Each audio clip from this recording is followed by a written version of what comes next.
আজকে জীবনের প্রথমবার কাঁচা লইটা মাছ রান্না করলাম। আসসালামু আলাইকুম, কেমন আছেন আপনারা সবাই? আশা করি সবাই ভালো আছেন।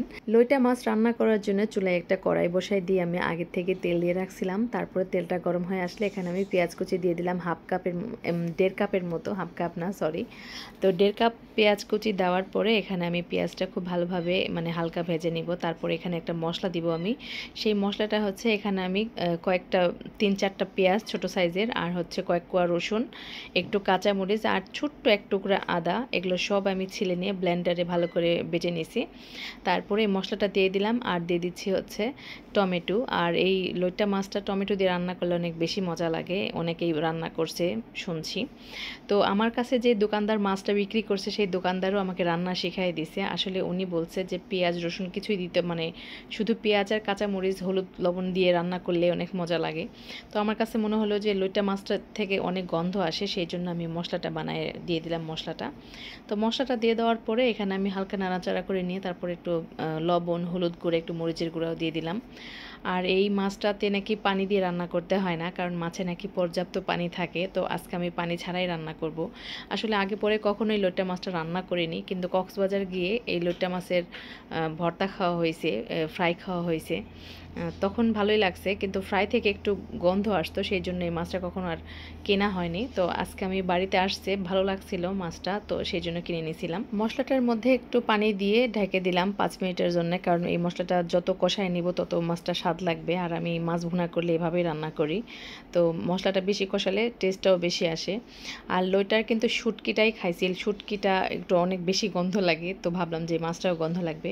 তো মশলাটা থেকে এত সুন্দর একটা স্মেল আসতেছিল, ইনশাল্লাহ মাছের কোনো গন্ধ লাগবে না। তো মশলাটা আমার কষানো হয়ে গেছে আর উপরে তেল উঠে আসছে। এখন হচ্ছে এই মাছগুলো দিয়ে দিচ্ছি, আর মাছগুলো খুব সুন্দর করে পরিষ্কার করে লবণ দিয়ে 2-3 বার করে ধুয়ে নিছি, অনেক সুন্দর করে ধুইছি, মাছে কোনো ময়লা ছিল না।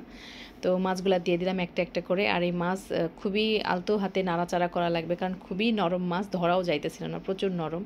লইটা মাছ যে এত নরম হয় আমি আজকে দেখলাম। আর এগুলো দাঁত যে ধারালো, এই দাঁত দিয়ে যদি কাউকে কামড় দেয় ব্যথা লাগবে, এত ধারালো দাঁতগুলা। তো মাছটা দিয়ে আমি 2 মিনিটের জন্য ঢাকনা দিয়ে ঢেকে দিব, এক সাইডটা একটু হোক। তারপর 2 মিনিট হয়ে গেছে, এখন একটু উল্টাপাল্টা করে নাড়াচাড়া করে দিয়ে একটু কষায় নিব আর কি।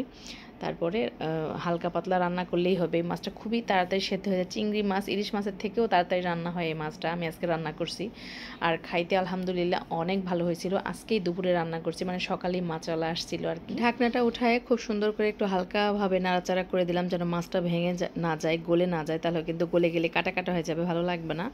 যদিও লইট্টা মাছের কাটাগুলো খুবই নরম, খাওয়া যায় চিবিয়ে, খুবই ভালো লাগে খাইতে। হালকা নাড়াচাড়া করে দেওয়ার পরে ঢাকনা দিয়ে ঢেকে দিয়েছিলাম একবারে 2 থেকে 3 মিনিটের জন্য। আমার রান্না প্রায় হয়ে গেছে। আর দেখেন মাছ থেকে কিন্তু অনেকটাই পানি বের হয়েছে। সত্যি কথা, প্রথমে আমি ওনার কথা বিশ্বাসই করি না যে পানি ছাড়া আবার কোনো মাছ রান্না করা যায় কিনা।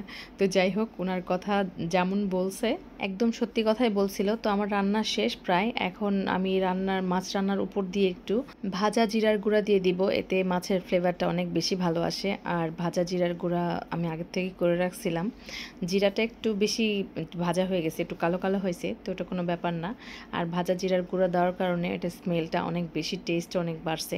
তো আমি তো খাইছি আজকে রান্না করে, দুপুরেই এটা দিয়ে ভাত খাইছি, খুবই ভালো লাগছে। তো রান্না করার পরে আমার ছোট যাকে একটু টেস্ট করতে দিছি, খেয়ে দেখো তো গন্ধ লাগে কিনা। ও খেয়ে বললো, না ভাবি একদম কোনো গন্ধ নাই, কিচ্ছু না, খুবই টেস্ট হয়েছে তরকারিটা, মাছটা। আর আমারও অনেক ভালো লাগছে। সত্যি আজকে জীবনের প্রথমবার এই মাছটা রান্না করে আমি তো প্রেমে পড়ে গেলাম। আপনারা যারা লইট্টা মাছ খান না তারা অবশ্যই একবার হলেও এটা রান্না করে দেখবেন, ইনশাল্লাহ ভালো লাগবে। তো আজকের ভিডিওটা কেমন লাগলো অবশ্যই কমেন্টে জানাবেন। ভালো লাগলে লাইক করতে ভুলবেন না, আর আমার ভিডিওটা ভালো লাগলে চ্যানেলটাকে সাবস্ক্রাইব করে আমার পাশেই থাকবেন। তো সবাই ভালো থাকবেন, সুস্থ থাকবেন। আজ এ পর্যন্তই, নতুন কোনো ভিডিও নিয়ে চলে আসবো। আল্লাহ হাফেজ, আসসালামু আলাইকুম।